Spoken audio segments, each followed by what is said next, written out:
Alright, we're here today sampling the silenced 22 caliber subsonic compared to a normal 22 supersonic.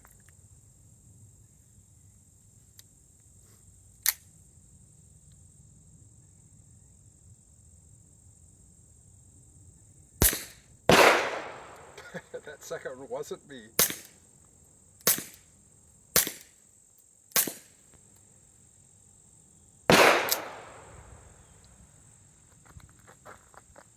And now the noisy one.